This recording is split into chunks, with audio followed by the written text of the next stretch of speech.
It's daybreak in Newman.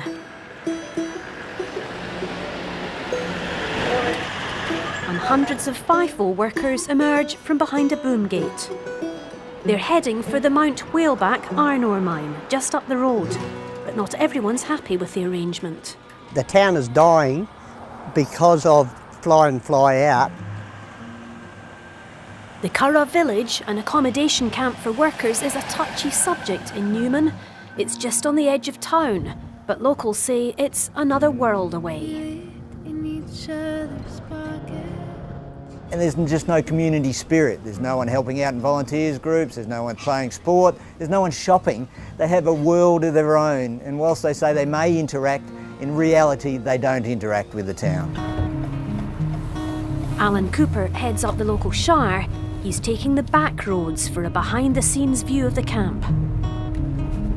Now we're coming to the back of the Curragh accommodation village. As you can see, pretty desolate. Not a lot of trees, no grass, and purely dongers. BHP Billiton wants to extend the camp for another 20 years to house up to 1,200 workers. Alan Cooper's not impressed. The company has probably 400 empty accommodation units in town that they could use for residential employees, which will certainly support the town, rather than just have a FIFO camp where no one mixes, people come and go all the time. You don't have to look far to find signs of BHP in Newman. The town owes its existence to the mining industry. It was built in the 60s to exploit the area's vast iron ore reserves. Today, BHP remains Newman's biggest employer. It's true, yes. We wouldn't be here unless it was for BHP. But we are here. We're here now. We've all invested in the town. And to bring in, 1,200 people into a camp that I can see from my bedroom window and not have it fully support the town is a real worry. The dispute over the camp comes as Newman struggles with its post-boom reality. Last year, there were about 170 redundancies at the mine, most of them local residents. And as iron ore prices have plummeted, so too have property values. Half of this real estate agent's new listings are bank repossessions. At the height of the market, people were probably paying somewhere between $700,000 to $900,000 for a 3-bedroom, 1-bathroom house. At the moment, you would probably pay just under half of that. Alan Cooper's partner Debbie, who runs the local Retrovision store, says many businesses are struggling and some have been forced to close. Our turnover is down 50% on 2 years ago. We're not crying foul of BHP, but, we'd like them to consider, what's going on around the town and what's going on with business.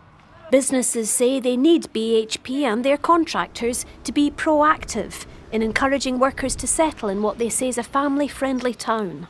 It's great for the younger age group, primary school age group and below. It is fantastic. There is so much around town for young people to do.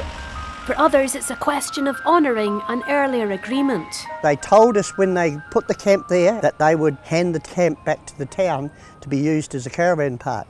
I was there, I was chairman of St John's here in Newman at the time, and they looked us straight in the eye and told us that. Paul Foster recalls a community meeting in the early 2000s when the Curragh village was sold as a temporary camp to be dismantled by 2007. I'm not against BHP, they've done wonderful things for our town. But in this case, they are really, really wrong, and I want them to have a rethink.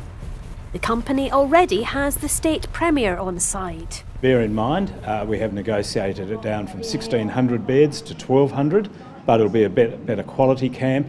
It'll be opened up and integrated within the Newman town site. BHP declined an interview, but in a statement said the camp would only accommodate up to 1,200 workers during major shutdowns. Normally, there would be about 500 workers staying there. The industry says the reality is many workers prefer to work FIFO. Of 2,500 people surveyed, the clear indication is the majority, 3/4 of that group, would only do fly-in, fly-out. They would not opt to live residentially. This is the latest project BHP is funding in Newman, a new shopping centre. That's a commitment to the town, it's a commitment to local people. Of recent times, they've supported an arts centre, put I think $3 million into that. Water supplies, power supplies. This is about the future of Newman. But it's more people the town needs, according to Pilbara MP Brendan Grills. His party, the Nationals, who are in an alliance with the Liberals in government, are refusing to sign off on the lease unless the camp's reduced to 600 beds. We see BHP-owned units. They're 2-by-1 apartments. They're in the middle of town. They've been modernised. The workers can walk across the street to the local shopping centre. They can walk across the road to the Newman Hotel and get a beer after work. We believe that model for FIFO is a more normalised FIFO model for the future going forward. The Nationals believe giving the go-ahead to a 1,200-man camp undermines the government's Pilbara Cities programme, which aims to grow towns like Newman. BHP has dragged billions and billions of dollars profit out of the local community. A few years back in the boom, the BHP profit for the year was bigger than the state budget at $25 billion. I would like to think that Newman actually reflects that. BHP, of course, has been the major supporter of this town and continues to be, and it's a very responsible employer. Long-term residents like Paul Foster would like the Premier to hear firsthand the community's views. He says that he's compelled to sign off on this camp. I say if he's a Premier for the people, then he should have another rethink. Come up here and have a bloody look.